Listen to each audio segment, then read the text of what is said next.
Hello, a very good morning to all of you. Welcome to Shaz Biology. I hope you all are fine.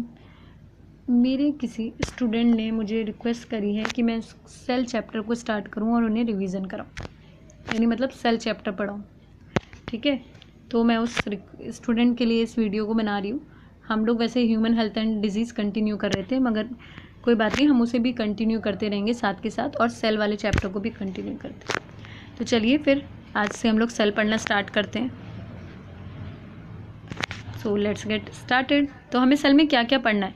सबसे पहले तो हमें cell में introduction पढ़ना है कि होता क्या है सेल।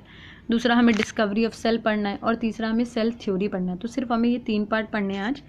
ठीक है, कौन कौन से 3 पार्ट? हमें जो 3 पार्ट पढ़ने हैं वो हैं आपका introduction, discovery of cell and cell theory. ठीक है, तो ये तीनों पार्ट आज हम कवर करेंगे। चलिए तो फिर स्टार्ट करते हैं। सबसे पहले सेल क्या होता है?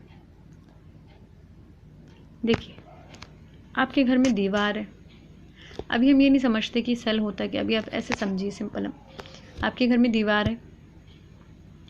दीवार किसकी बनी है? तो अब आपका आंसर होगा कि ईंटों की, ब्रिक्स की, यही कहेंगे ना। तो देखिए, पूरी दीवार जो है उसको स्ट्रक्चर देने वाले जो यूनिट है वो क्या है? ब्रिक, यानी ईंट है। उस ईंट से एक एक जब ईंट को हमने जोड़ा है तब आपकी दीवार क्या हुई है? कंप्लीट होके खड़ी हुई है। एक मतलब उसको बेसिकली स्ट्रक्चर मिला है। तो इसी तरह हमारी जो बॉडी है उसमें भी छोटी छोटी क्या यूनिट्स हैं, और जो छोटी यूनिट्स हैं वो क्या है? आपकी सेल। ठीक है, हमारी बॉडी में ट्रिलियंस ऑफ सेल से हमारी बॉडी बनी है, और उसमें क्या है कि कई सारे सेल्स आपस में जुड़े हैं, और जुड़ने के बाद हमारी बॉडी बनी है। देखिए, जब कई सारे सेल जुड़ते हैं तो बेसिकली क्या बनता है? टिश्यू, क्योंकि tissue is a group of cell. ठीक है, तो क्या होता है? टिश्यू बनता है। जब कई सारे टिश्यू जुड़ते हैं तो बेसिकली क्या बनता है? एक ऑर्गन बनता है। ऑर्गन कुछ भी हो सकता है, किडनी और आपका कुछ भी हो सकता है, तो ऑर्गन बनते हैं। जब कई सारे ऑर्गन मिलते हैं तो ऑर्गन सिस्टम बनता है। ठीक है, और जब कई सारे ऑर्गन सिस्टम बनते हैं तो एक ऑर्गेनिज्म बनता है। ठीक है, आई होप इतना समझ में आया होगा।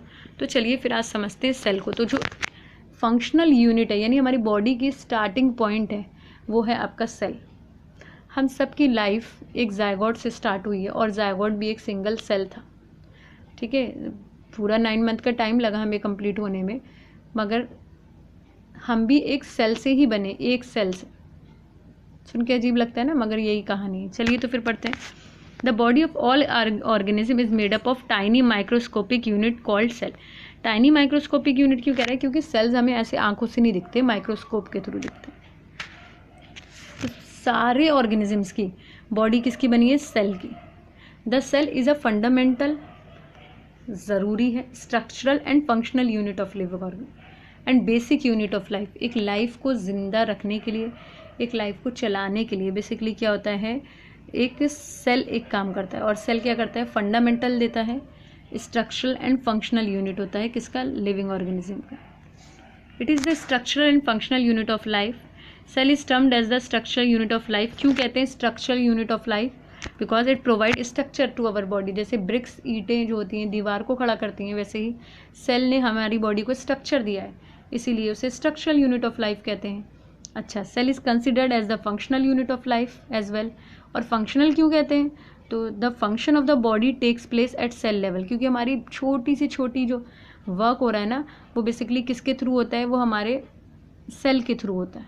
यानी एक छोटे छोटे सेल अपना अपना काम करते हैं ना, तब जाके पूरी बॉडी का मैकेनिज्म चलता है। तो इसलिए से फंक्शनल यूनिट भी कहते हैं, छोटी छोटी इकाई भी कहते हैं। अगर कभी हार्ट के सेल्स कह दें हम नहीं काम कर रहे, तो फिर क्या होगा? या फिर किडनी के सेल कह दें हम नहीं काम कर रहे, क्या करेंगे? हम काम करके थक गए, इतना काम कराते हैं हमसे।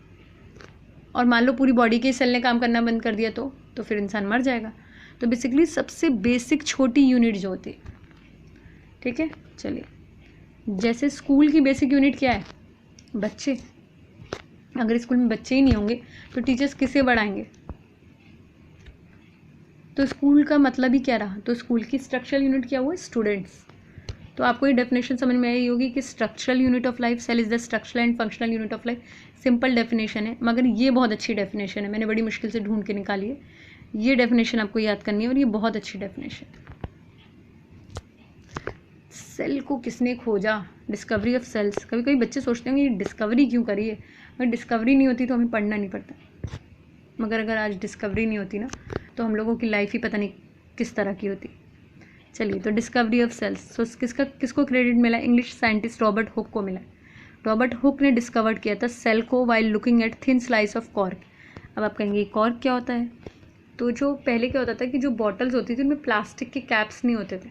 जैसे कभी आपने देखा होगा मूवीज़ वगैरह में वाइन की जो बॉटल होती है उसमें जो ऊपर ढक्कन लगा होता है ना, वो बेसिकली लकड़ी का कटा हुआ हिस्सा होता है एक, तो लकड़ी का कटे हिस्से को हम कॉर्क कहते हैं। वो कैसा होता है, देखिए ऐसा होता है, इस तरह का कुछ होता है, वो बॉटल में ऐसे फिट होता है। ये बॉटल है और अब नीचे जगह नहीं भाई, समझ लो ऐसे, ये बॉटल है, तो ये होता है आपका कॉर्क। ओके, चलिए, ये तो लग रहा है कोई डांस कर रहा है। While looking at the thin slice of cork, उन्होंने क्या करा, इसी कॉर्क को की एक पतली सी स्लाइस को काटा और क्या करा, उसको चेक करा किसके अंदर, माइक्रोस्कोप। तब उस टाइम इतने हाई प्रोफाइल माइक्रोस्कोप थे नहीं, और उन्होंने इस सेल को देखने के बाद कहा ये हनी कॉम्ब स्ट्रक्चर, जैसे मधुमक्खी के छत्ते होते हैं ना, उसी तरह का सेल का स्ट्रक्चर है, या फिर छोटे छोटे बॉक्सेस हैं। ये रॉबर्ट हुक ने कहा। He thought that the cell only existed in plants and fungi. उन्हें ये लगा कि जो ये सेल हैं वो किस में काम करते हैं, सिर्फ प्लांट्स और फंजाई में काम करते हैं। तो प्लांट सेल, तो सेल का क्रेडिट किसे मिला है, रॉबर्ट हुक को, मगर रॉबर्ट हुक ने डिस्कवर्ड किसको करा था, प्लांट सेल को, क्योंकि कॉर्क किसका पार्ट था, प्लांट का। अब आते हैं एंटोनी वॉन ल्यूएनहॉक। एंटोनी वॉन ल्यूएनहॉक कोई साइंटिस्ट नहीं थे, पता है, इनकी एक सिंपल दुकान थी, ये कुछ चीज़ें बेचा करते थे, कुछ परचून टाइप की उनकी दुकान थी, साइंटिस्ट नहीं थे, मगर स्टिल इन्होंने इतनी सारी डिस्कवरी करी है, और ये छोटे छोटे चीज़ों को देखते थे। इन्होंने खुद का माइक्रोस्कोप बनाया और वो रॉबर्ट हुक से कई गुना ज़्यादा बेटर था, क्योंकि इनको क्या था, इनको लेंसेज का बहुत शौक था, तो इन्होंने लेंसेज को क्या करा, कुछ अरेंज करा, और उसके बाद उन्होंने क्या किया, इससे माइक्रोस्कोप को डिस्कवर करा। और इनका जो माइक्रोस्कोप था ना, वो रॉबर्ट हुक के माइक्रोस्कोप से 10 गुना बेटर था। Use a handmade microscope to observe pond scum and discovered single celled organ. इन्होंने एनिमल सेल को डिस्कवर्ड करा, ठीक है। इन्होंने किस में देखा, एक पॉन्ड के अंदर किसके वाटर को, स्कम को, ऊपर के पार्ट को निकाला, पानी को लिया, और उसके बाद से उसमें ऑब्जर्व करा इन्होंने क्या, सेल को, लिविंग सेल को, यानी ही कॉल्ड देम एनाइमेलिकल्स, ठीक है। इन्होंने इसका नाम एनाइमेलिकल्स रखा। ही ऑल्सो ऑब्जर्व, उन्होंने क्या क्या देखा, ब्लड सेल को देखा, रेड ब्लड सेल्स की डिस्कवरी इनके क्रेडिट में है। Fish, bird, frogs, dogs, human sperm की डिस्कवरी भी एंटोनी वॉन ल्यूएनहॉक ने करी। बहुत क्यूरियस थे, बहुत क्यूरियस साइंटिस्ट थे। इनको कुछ ऐसा काम की कोई क्रेडिट इतना नहीं मिला, मगर ये बहुत अच्छे थे। एक चैनल है बायोमेंटर्स, उसमें अनटाइटल्ड साइंटिस्ट करके एक मूवी है, अगर आप लोग को इंटरेस्ट हो तो प्लीज़ ज़रूर उसे देखिएगा। उसमें एंटोनी वॉन ल्यूएनहॉक के बारे में बताया, उसमें हर उस साइंटिस्ट के बारे में बताया गया है जो कि जिनको उनके काम का क्रेडिट नहीं मिला। Therefore it was known that the cells are found in animal as well as plant.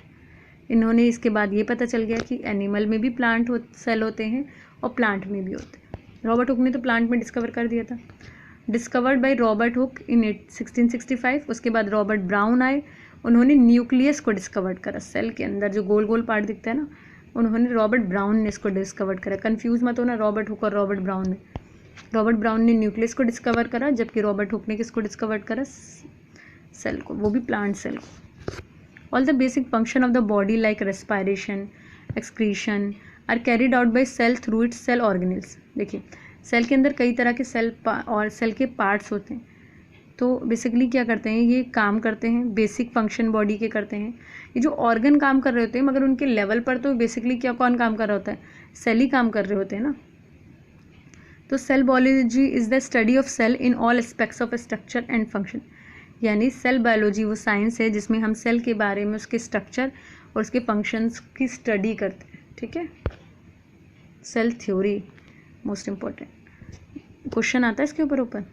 Cell theory that all the plants and animals are composed of cell. अब देखो, एक सेल थ्योरी दी गई कि सेल के बारे में कि क्या होता है। तो बेसिकली क्या था कि एक सेल थ्योरी थी जिसे आपके 2 साइंटिस्ट थे, एम शेल्डन एंड शॉन, इन्होंने दिया था, ठीक है।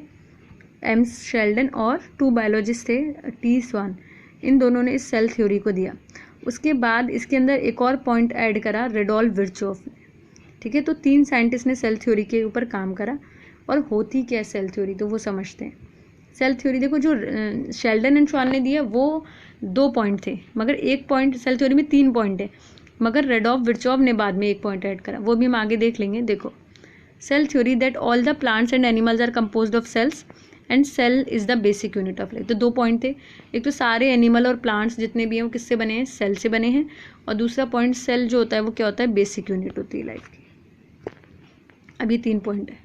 The 3 basic component of the cell theory, all organism are composed of 1 or more sales. हर एक ऑर्गेनिज्म किसका बना है, कंपोज्ड है किसमें, एक या एक से ज़्यादा सेल में। शेल्डन एंड श्वान ने बताया ये वाली बात। और cell is the basic unit of life in all living things.